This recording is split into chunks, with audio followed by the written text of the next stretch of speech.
Chairman The Federal Reserve Jerome Powell memperkirakan tingkat inflasi Amerika Serikat berpotensi melonjak usai Presiden Donald Trump mengumumkan tarif timbal balik ke berbagai barang impor dari sejumlah negara. Ya, tak hanya berpotensi meningkatkan inflasi, penerapan tarif baru tersebut juga diperkirakan dapat menyeret pertumbuhan ekonomi Amerika secara keseluruhan. Bank Sentral Amerika Serikat atau The Federal Reserve memperingatkan bahwa tingkat inflasi Amerika Serikat berpotensi melonjak setelah Presiden Donald Trump mengumumkan tarif timbal balik ke berbagai barang impor dari sejumlah negara. Tak hanya berpotensi meningkatkan inflasi, Chairman The Fed Jerome Powell juga mengatakan bahwa tarif baru yang diterapkan oleh pemerintah Amerika Serikat tersebut dapat berdampak pada melambatnya pertumbuhan ekonomi secara keseluruhan. While uncertainty remains elevated, it is now becoming clear that tariff increases will be significantly larger than expected.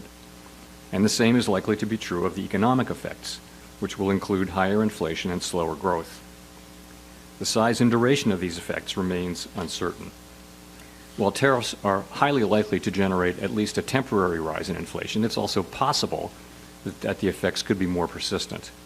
Avoiding that outcome would depend on keeping longer-term inflation expectations well anchored, on the size of the effects, and on how long it takes for them to pass through fully to prices. Komentar Jerome Powell muncul beberapa hari setelah pemerintahan Trump mengumumkan peningkatan tarif impor paling tajam berdasarkan pada data yang berlaku selama 200 tahun terakhir menurut Fitch Ratings. Penerapan tarif impor Trump ini bahkan lebih curam daripada tarif ekspansif yang diterapkan berdasarkan Undang-Undang Smoot-Hawley tahun 1930. Tarif impor yang lebih tinggi dijadwalkan berlaku mulai 9 April 2025. Tarif impor terbaru pemerintahan Trump tercatat memicu aksi jual pasar saham global sejak pekan lalu. Tak hanya itu, ekonomi JP Morgan bahkan melihat peluang resesi global sebesar 60% jika tarif tetap diberlakukan. Berbagai sumber IDX Channel.